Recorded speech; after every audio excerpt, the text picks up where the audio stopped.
Welcome to StoryMate. This time, I will tell you a true story experienced by many people in Jakarta near the infamous Ancol Bridge. If you enjoy true stories like this, don't forget to like and subscribe. Jakarta never truly sleeps, but there are corners of the city where silence weighs heavier than noise. One such place is the Ancol Bridge, a structure that has stood for decades, carrying countless footsteps and vehicles across its span. By day, it appears ordinary, a passage between busy streets. Yet as the night deepens, locals avoid it, whispering of a woman who waits by the railing. Drivers claim they've seen her, bathed in the pale glow of street lamps, her white dress swaying in a breeze that never touches the trees. The story begins with a group of young men, friends who spent their nights wandering the city in search of adventure. They had heard of the tales but dismissed them as urban folklore meant to scare children. That night, emboldened by laughter and the confidence of numbers, they decided to test the legend. The motorcycle engines roared as they approached the bridge, their headlights cutting through the mist that had begun to crawl over the asphalt. The laughter quieted when the air grew colder, their breath visible in the humid Jakarta night.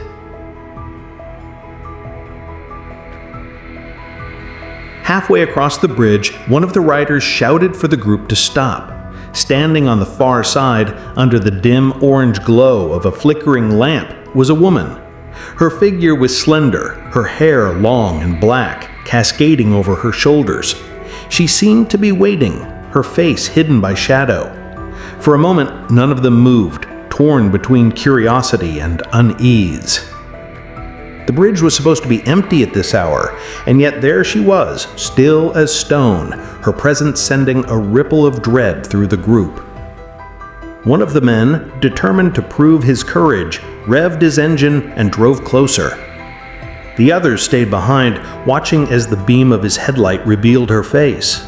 She was beautiful, strikingly so, yet her expression was wrong. Her smile was too wide, her eyes too dark, as though something unnatural had borrowed her beauty.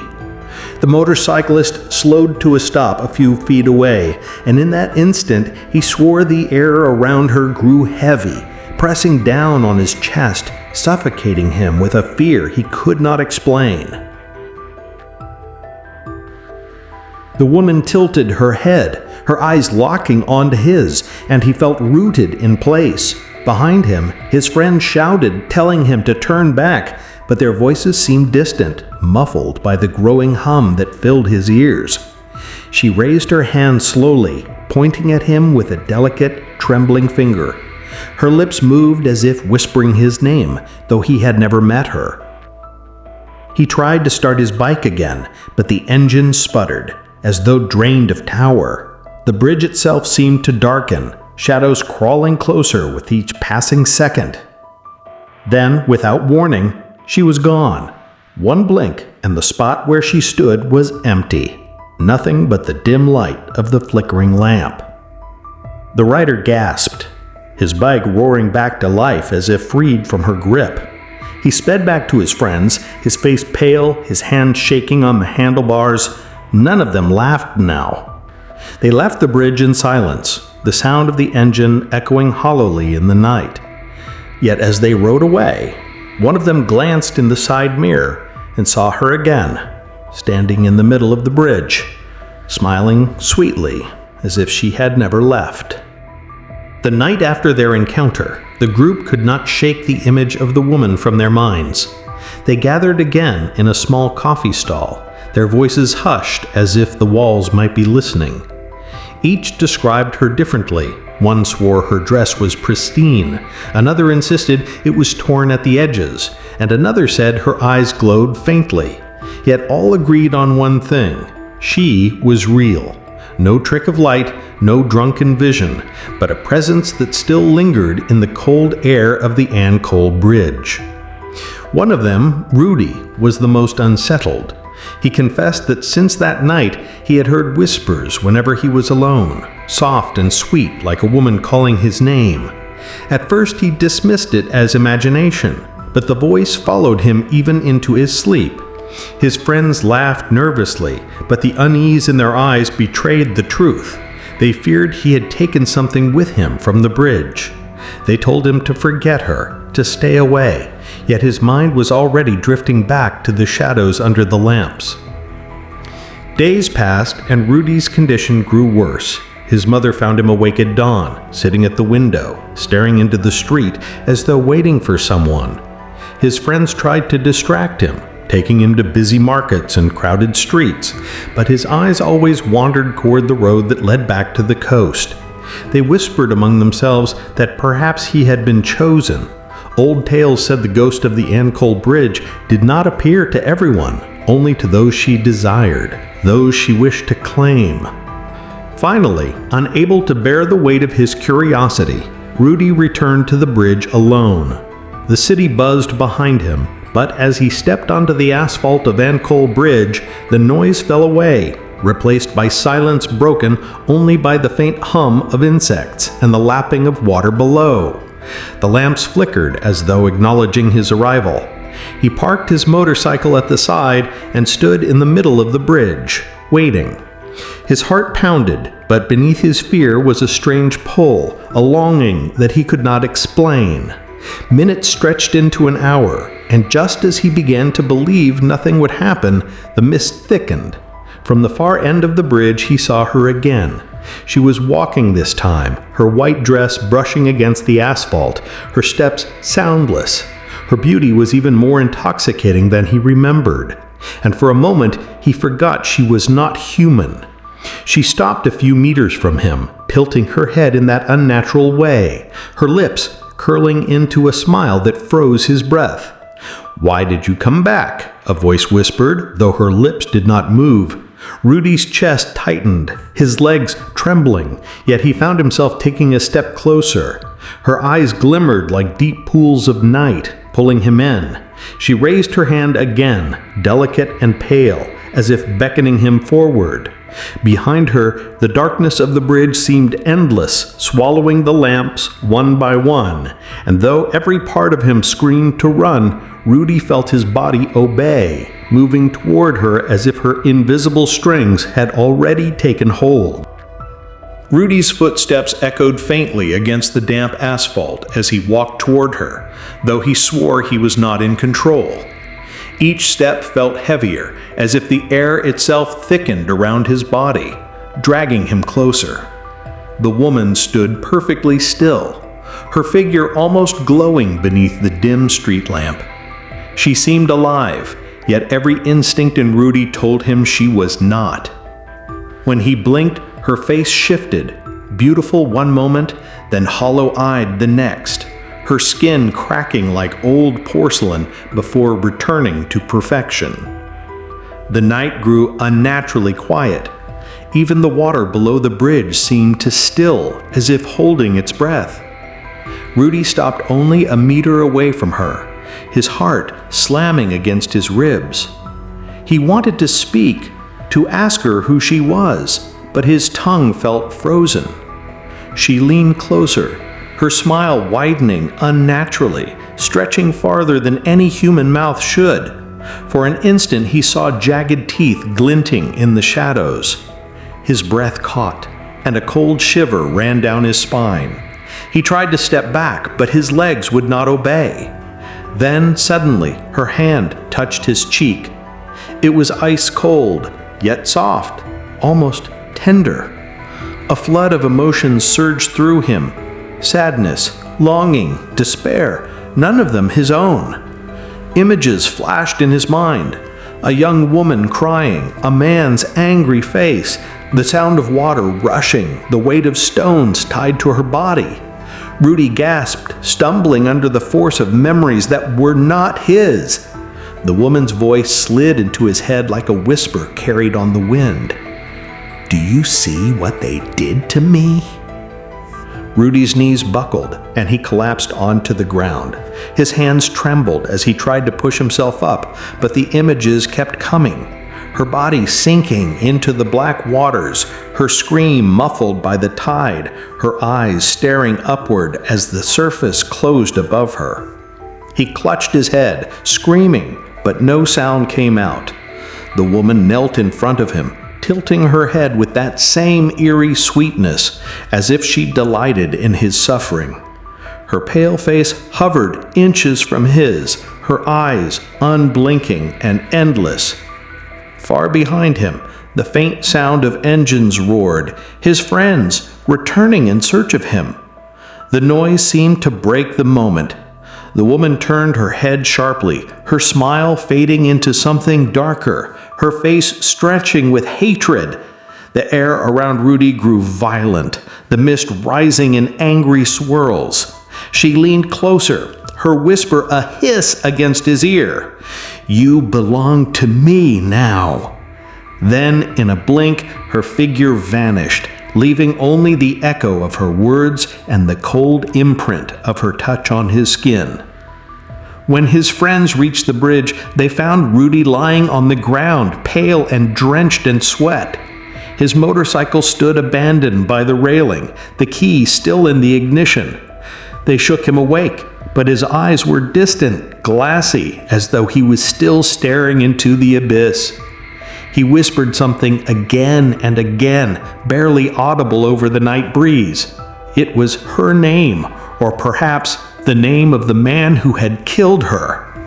His friends dragged him away from the bridge, but as they did, one of them swore he saw her watching from the shadows, her smile faint, her eyes fixed only on Rudy. Rudy's friends brought him home, but none of them could sleep that night. The image of him lying pale and trembling on the bridge refused to leave their minds. They replayed his broken whispers, the way his eyes seemed locked on something none of them could see. One of them, Andy, swore he heard a second voice mingling with Rudy's, soft, feminine, almost sweet, though no one else admitted to hearing it. They tried to convince themselves it was exhaustion or fear twisting their senses, but the silence between them was heavy with doubt. The following days did little to ease their unease. Rudy no longer behaved like himself. He avoided sunlight, refusing to leave his room, and his once playful manner had turned quiet, withdrawn. His mother said he spoke to someone when he thought he was alone, his voice low, like he was answering whispers no one else could hear. At night, neighbors claimed they saw a woman in white standing outside his window, her head tilted, as if watching him sleep. Each time they blinked, she was gone, but the chill she left behind was undeniable. The group decided to confront Rudy, hoping to break whatever hold the bridge had on him. When they entered his room, the air was suffocatingly cold, despite the sweltering Jakarta heat outside. Rudy sat on the edge of his bed, staring at nothing, his skin as pale as paper. On the wall beside him, faint scratches marred the paint, as if fingernails had clawed it in long, restless lines. "She's here," he whispered without looking at them. "She never leaves me now." His words drained the color from their faces, for his voice did not sound like his own. It carried an echo, a trace of something feminine beneath. That night they resolved to return to the bridge together, believing they had to face whatever haunted Rudy to set him free. With trembling hands they lit cigarettes and prayed under their breath before starting their bikes. The ride to Ancol felt endless, the roads unnaturally empty, the streetlights flickering as if guiding them towards something waiting. None of them spoke, afraid their words might summon her too soon. When the bridge finally loomed ahead, cloaked in mist and shadow, their courage nearly faltered, but the sight of Rudy, silent, vacant-eyed on the back of Andy's bike, pushed them forward. They park at the edge of the bridge. The night air was unnervingly still, the sound of the city swallowed as though they had stepped into another world. Rudy dismounted slowly, his movement stiff as if strings pulled him forward. His friends formed a shaky circle around him, flashlights trembling in their hands.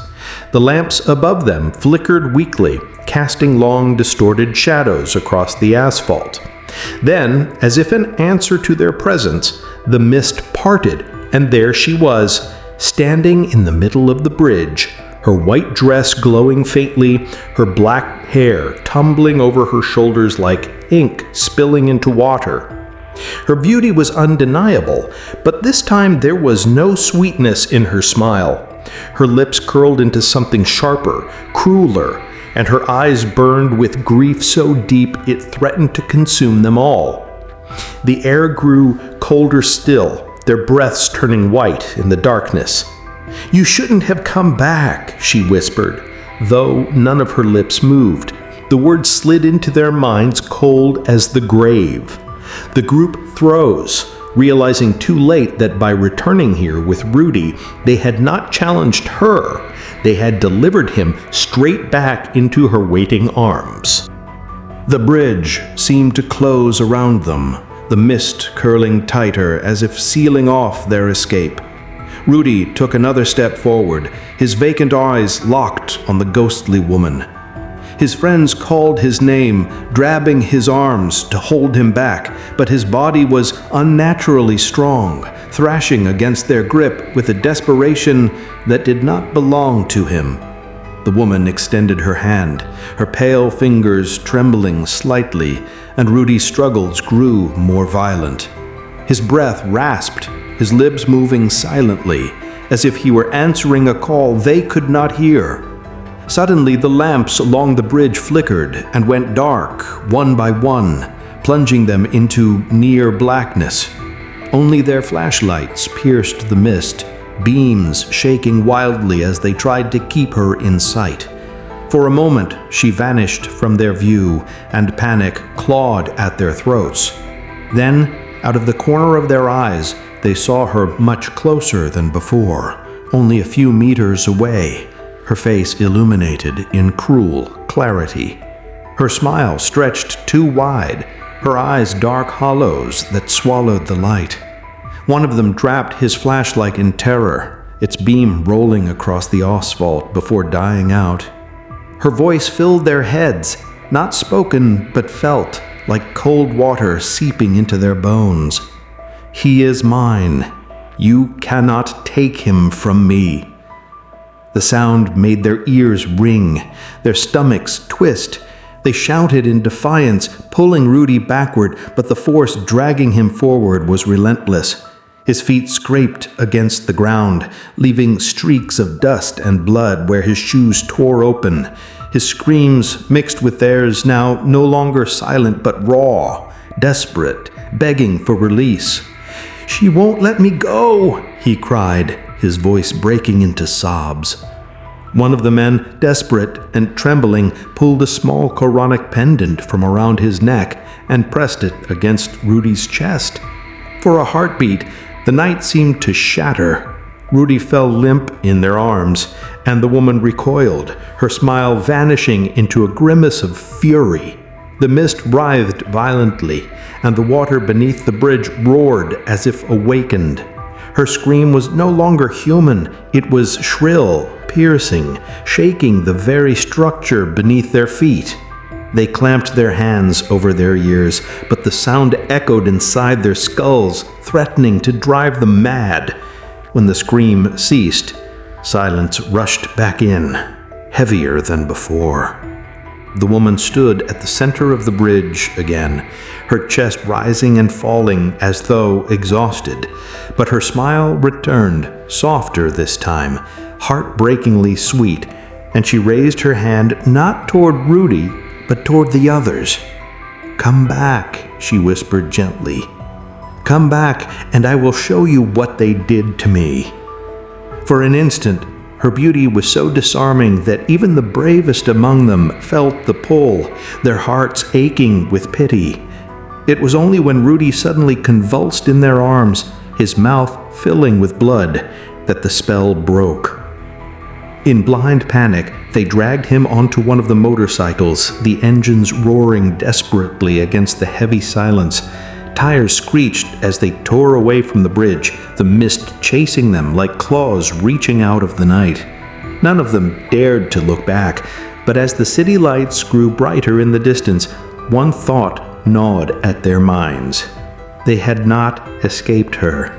The The bridge was behind them, yes, but her voice still lingered inside their heads, soft and sweet, promising that she would wait for them, always. Rudy's condition worsened after that night.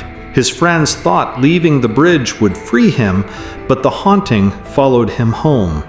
He awoke screaming in the middle of the night, his body drenched in sweat, clawing at his chest as if something pressed down upon him. His mother spoke of seeing shadows move along his walls, long hair trailing across the floor, though when she entered his room, nothing was there. The once bright young man had withered into a shell of himself, his eyes sunken, his voice broken, speaking more to the air than to people. The others carried the guilt like a burden. They had dragged him back to the bridge, believing they could break her hold, but instead they had tied him tighter to her. One by one, they confessed to hearing her whispers too, soft at first, like the hum of the ocean, then clearer, calling their names with a sweetness that chilled their blood. Rudy dreamed of her nightly, seeing her standing at the end of his bed, her dress flowing as though under water, her lips forming words he could not understand. He awoke with his throat dry, the sound of her laughter echoing faintly in his ears. Fear gripped them so tightly that they turned to the old stories. In coffee stalls and among elders, they asked in hushed tones about the woman of Ancol Bridge. Some claimed she had been murdered by a man who betrayed her body discarded into the water like refuse. Others insisted she had been the victim of a cruel master, her life taken in violence, her soul bound eternally to the bridge where she had last been seen alive.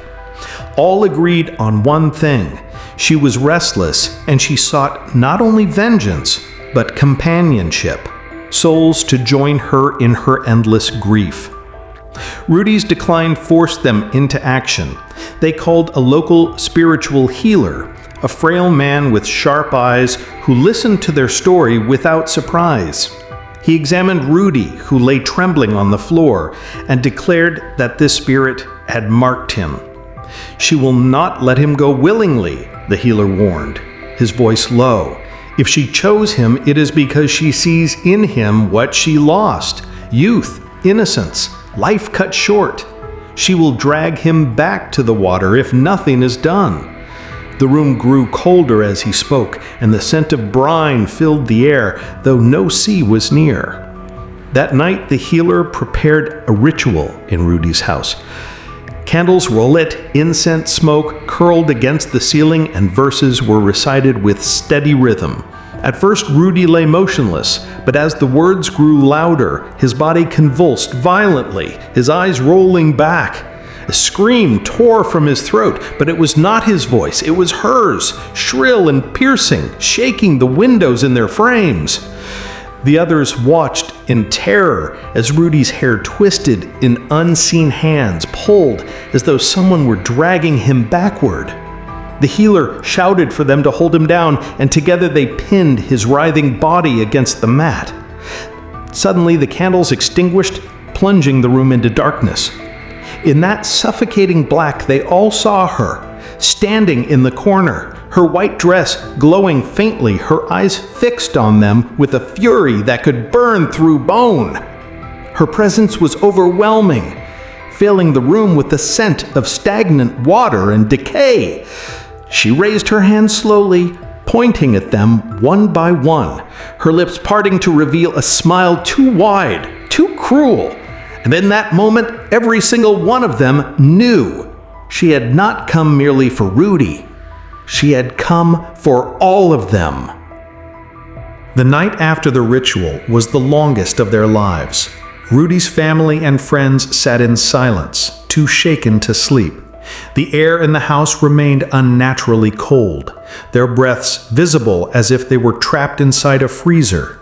Even when they tried to rest their eyes, the sound of dripping water echoed in their ears, though no faucet was leaking. In the stillness, Rudy whimpered like a child, muttering broken words that no one could understand. Sometimes his lips curved into a smile, but it was not his smile, it was hers. The healer returned the following day, pale and exhausted. He admitted that the ritual had failed, and worse, it had drawn her closer. She is not just a wandering soul, he confessed gravely. She is bound by anger, by betrayal, and by the blood spilled on that bridge.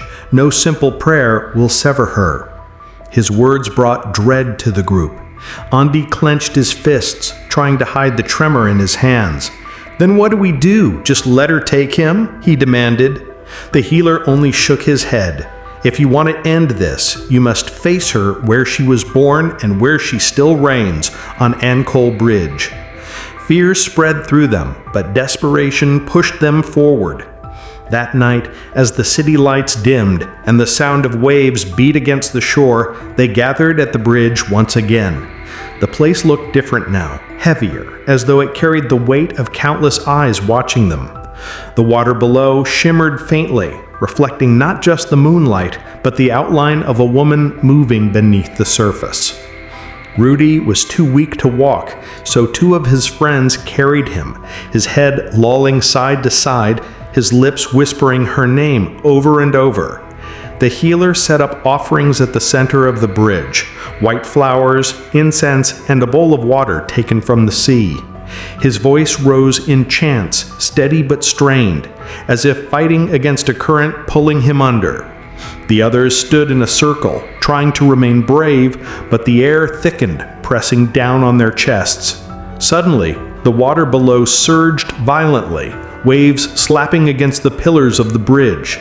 From the depths, a hand emerged, long, pale, dripping with black water, gripping the edge of the bridge as if pulling herself upward.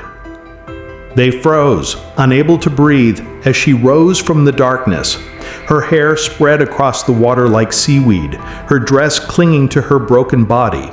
Her face was both beautiful and horrifying, eyes black and endless, lips stretched into a smile that promised only despair. She moved closer without stepping, gliding above the water, her gaze fixed on Rudy. His body jerked violently, as though strings had been tied to him.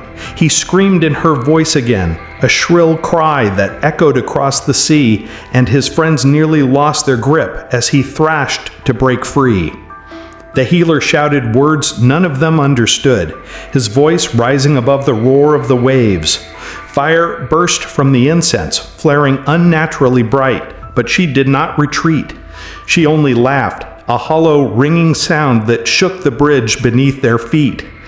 Then, with a sudden force, the water below erupted into a towering wave that drenched them all. When they blinked the salt from their eyes, she was no longer in the water. She was standing among them on the bridge. The moment she stepped onto the bridge, the air turned to ice. Everyone staggered backward, but their bodies felt heavy, as though invisible hands pressed down on their shoulders.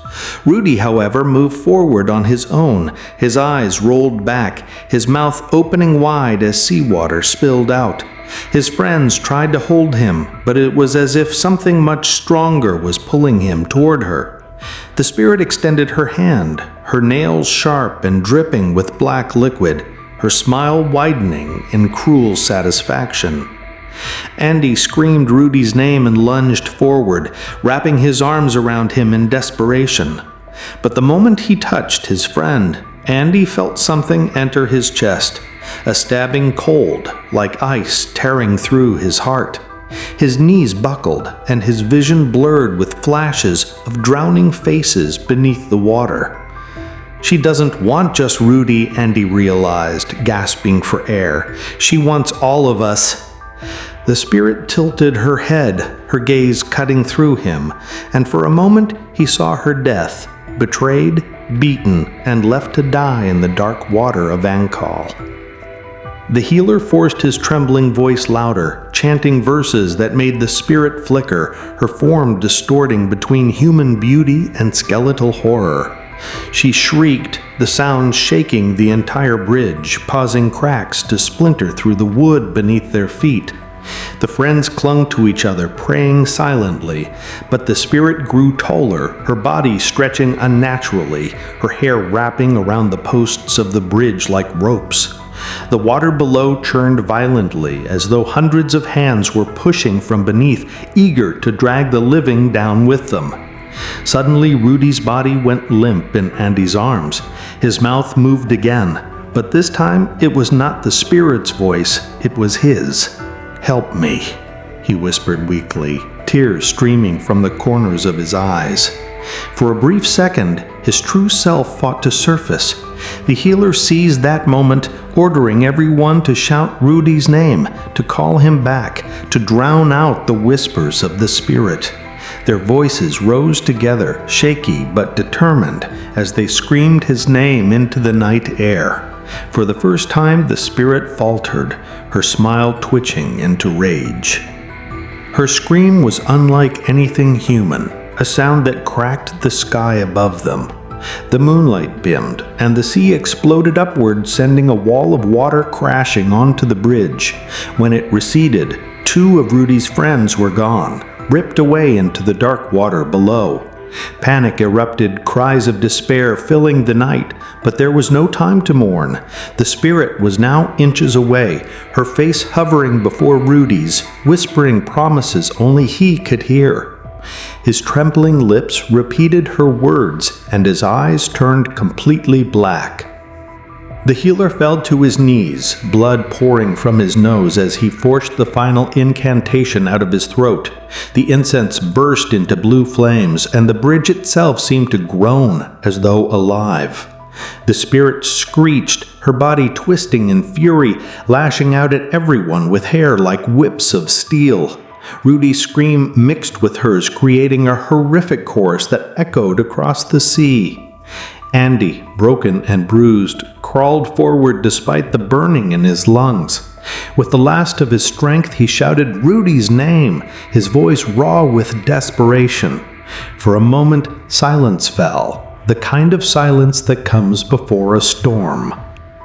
The silence shattered as Rudy's body convulsed violently in Andy's arms, his veins bulging dark beneath his skin as though poisoned by seawater.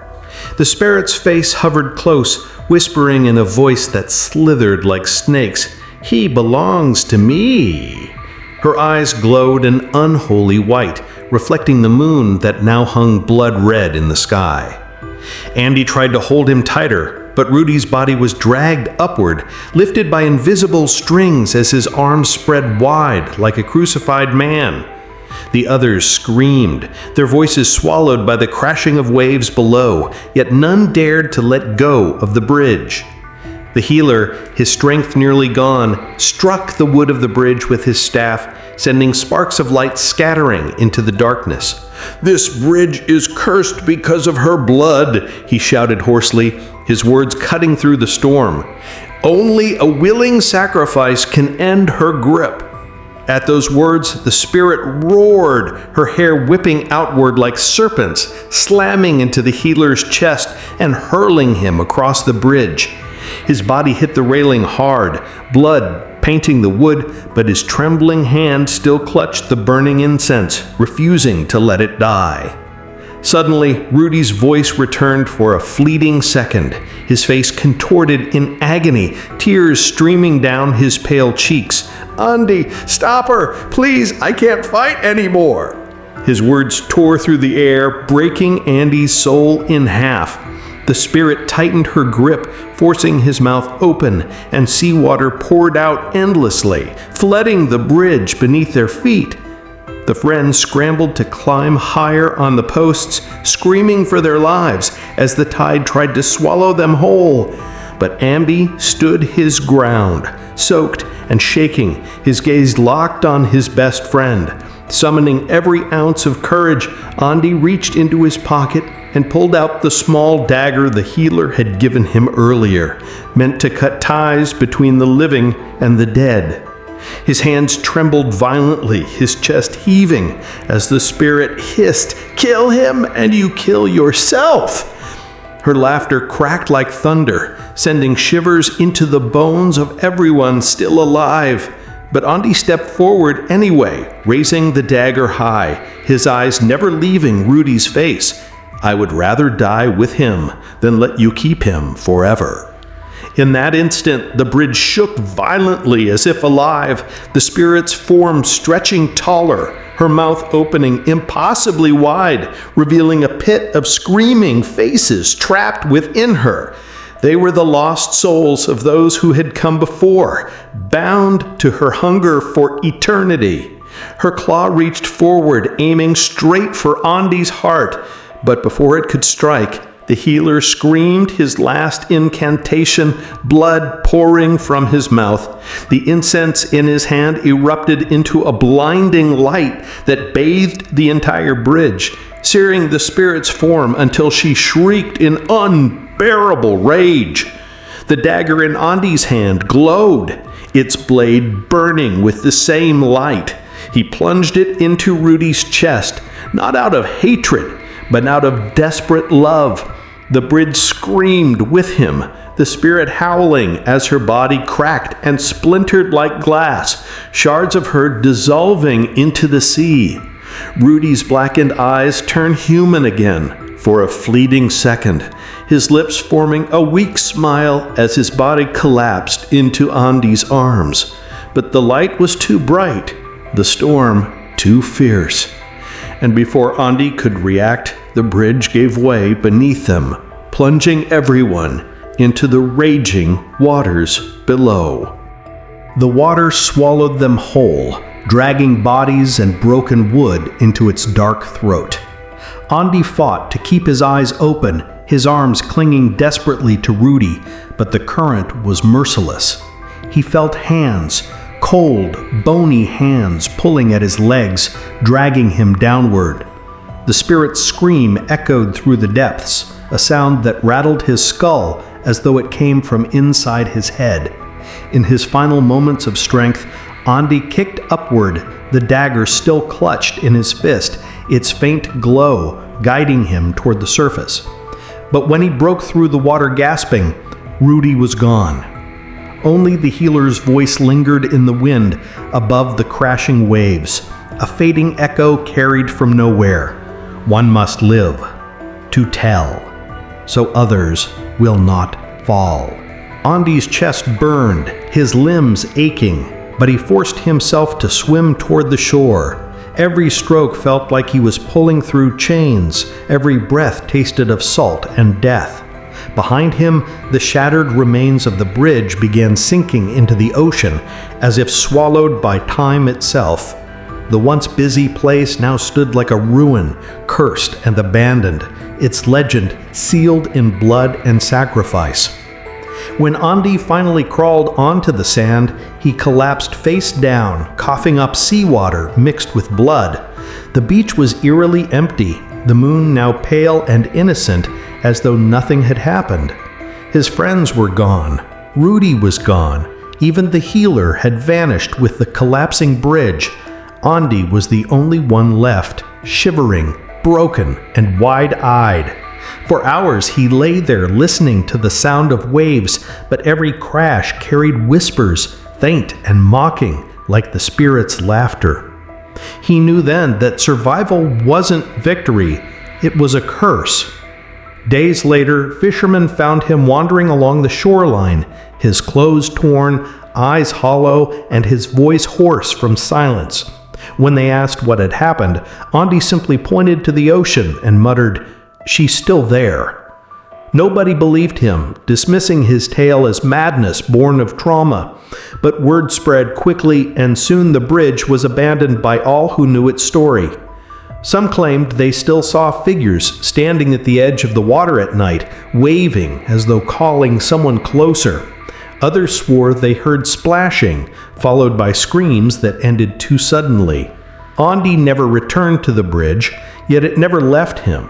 At night he dreamed of Rudy's smile before the end, of seawater spilling endlessly from his mouth, of the dagger burning in his own hands.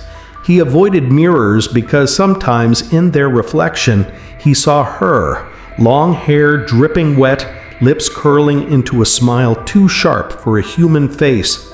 He tried to pray, tried to drown out the voices, but the more he resisted, the clearer they became. The spirit had been wounded, not destroyed, and now she whispered only to him. Years passed, and Andi became the silent keeper of the tale. He told it only once to a group of students who dared him to share the truth of an Ancol Bridge. His words were raw, trembling, and his eyes never left the ocean behind them. At the end, he warned them, "If you ever see her, do not answer her call. Run and never look back." Then he smiled weakly, the same weak smile Rudy had given him that night.